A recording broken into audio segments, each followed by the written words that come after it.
In a few minutes, I'm going to challenge you with a word. And please put on the board for us the book of Genesis, the 49th chapter, 2 verses 1 and 2. The 49th chapter of Genesis and 2 verses 1 and 2. Look at it, everybody. It's going to be a prayer point.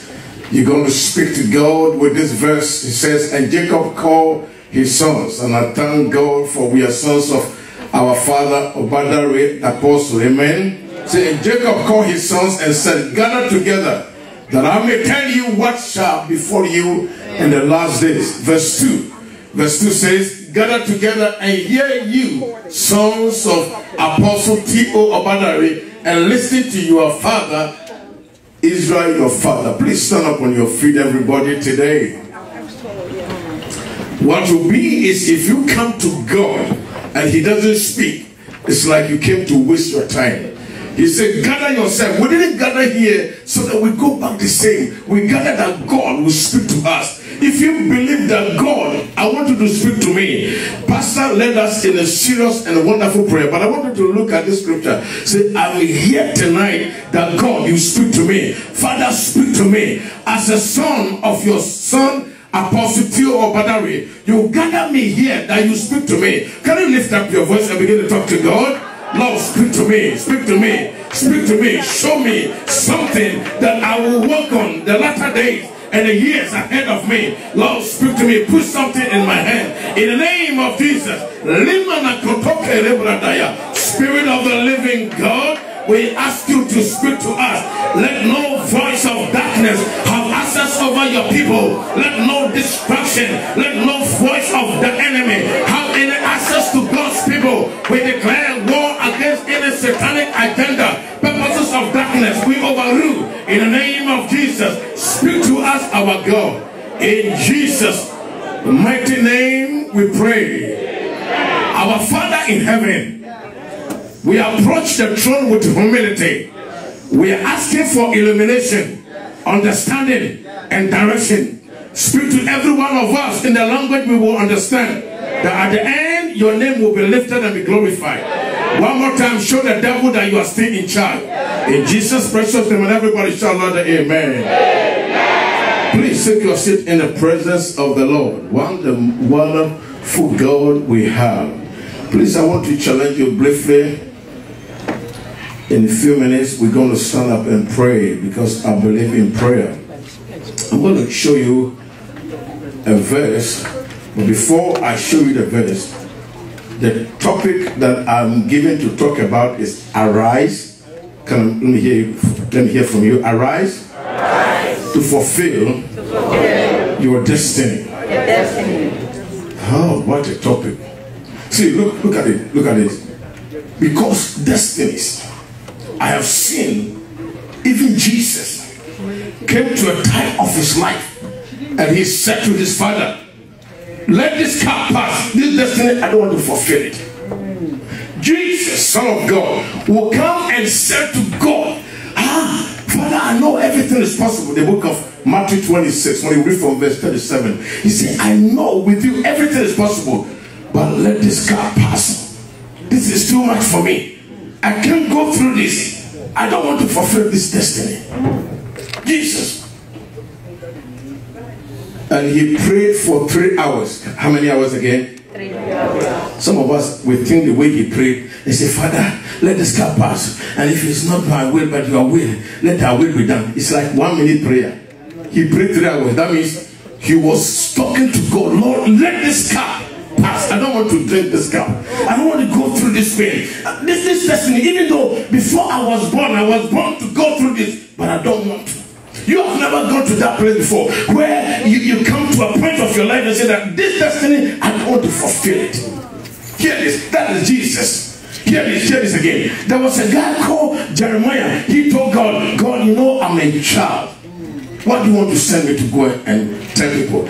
God said, that's your destiny. Before you were formed in your mother's womb, I knew you. And I have made you a prophet to the nations. I have sanctified you. But Jeremiah said, no. Lord, you forgot that I'm a child. I can't do that. First, when you're talking about destiny, there are many people who God chose them from their mother's womb, even 40. So it's not something that it is something I'm going to talk about. Like, no. It is something. But Jeremiah, he said again that even though I don't want to call God his name, but his fire is shut in my bones, and I can't hold my peace anymore. That will be your testimony in Jesus' name. It doesn't matter what God tells you or do. You come to that point to say that there's fire shut in my bones, and for that I can't keep quiet. Hear this. I have a lot of people who didn't want to fulfill their destiny. Gideon told God, look, God, it seems you've forgotten. I'm the least of my father's children. And not only that, I'm coming from a poor family. In Manasseh, our family is the poorest. Forget it. How do you say that I'm a mighty man? God said, no, you're a mighty man. And by you, you're going to defeat the Midianite. He said, no, this destiny is too much. I can't do that. Listen to this. Let me end up by the team we have today. His name is called Jonah. Can I hear Jonah? Oh, Jesus. As for him, he ran. Can I hear he ran? He said, this is not, I won't do it. Listen, please. The reason why God expects every one of us, see, because destiny comes in two ways. One, either you were born with it, or two, you can associate yourself with our father like Apostle T.O. Badari and this great man, and then what they carry begin to rub on you. I will explain it later. So hear this. Destiny, people that God said before you were formed, this is what I've told you to do.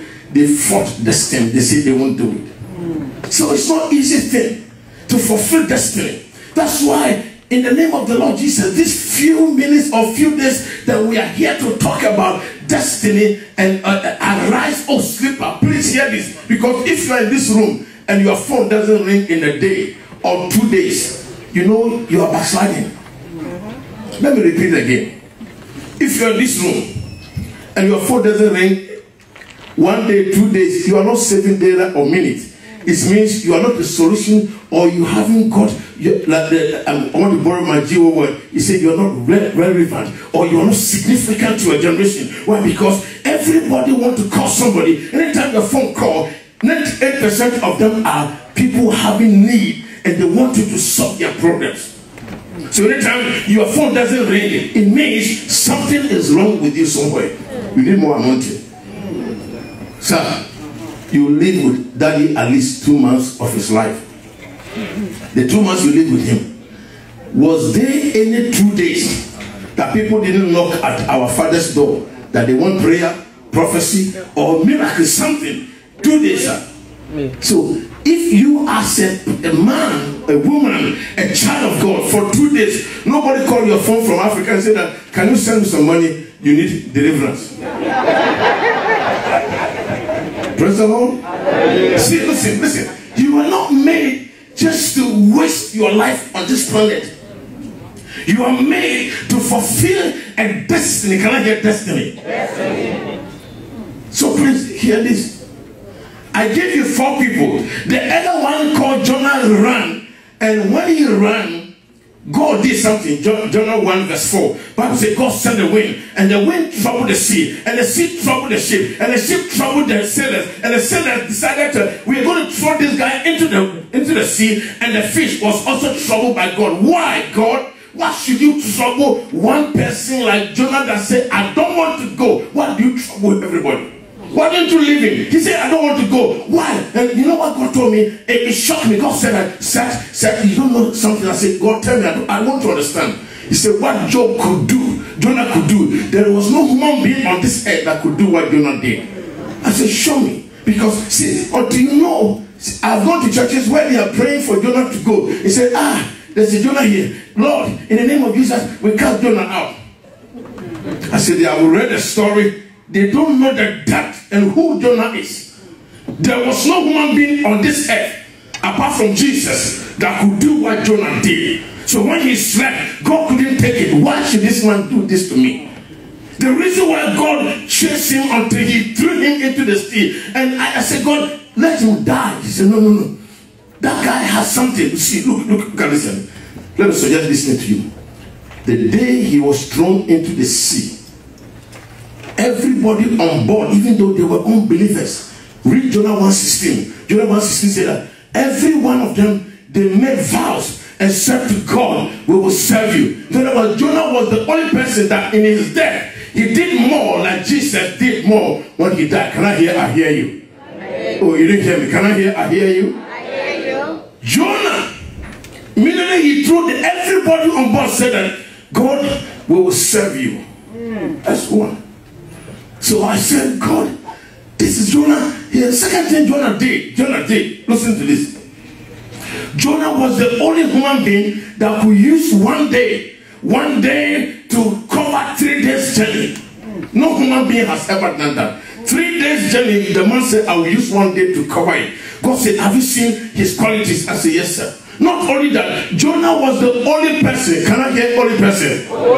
That will be in the womb of a fish for 3 days and 3 nights and never die. And then Jesus, to quote it in the book of Matthew chapter 12, Jesus said, as Jonah was in the fish belly for 3 days and 3 nights, so the Son of Man will be in the heart of the earth for 3 days and 3 nights and will rise up again. Can I hear? I hear you. I hear you. Only Jonah. How many have I given to you about Jonah's qualities? Can I? How many again? Number 1, I said he is what? That means you're not listening. He was what? People vow. Everybody in the boat said we will serve God because of Jonah. Number 2 is what? 3 days journey, he covered it under 1 day. Number 3 is what? I didn't hear you. He was buried in the fish belly for 3 days and 3 nights and never died. Number 4th one of what Jonah was to God. The reason why God decided not to allow him to be dead. Yes, Jonah. Let me see my note. It looks like it has escaped me, but I'll get it. So don't switch off yet. Look at it. Number 4 thing that Jonah did that nobody has ever done.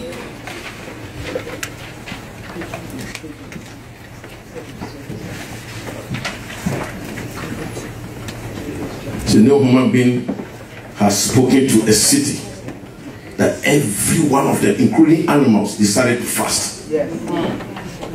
Animals say that what Jonah has said, we will not eat nothing. How many people have you heard that they could speak in that way for animals to also to fast? No matter your anointing, there is no human being that has ever spoken to the city and the people within, and the animals decided to fast. Only Jonah. Hallelujah. So please hear this. So when Jonah went down to sleep, the Lord said, arise, O sleeper. That's our team. Friends, if you don't arise, because one good thing about it is that every one of us has a specific destiny to fulfill. Yes. Now, if you don't fulfill yours, because according to the book of 1 Corinthians 15 verse 41, he said even the stars, they differ in glory. The stars, they have about 10 billion stars in the galaxies. And the stars, according to the book of Isaiah chapter 40, when we read 26, God said that the stars, he knows them by name and he called them by number. And God has made the star that he has given every star an assignment.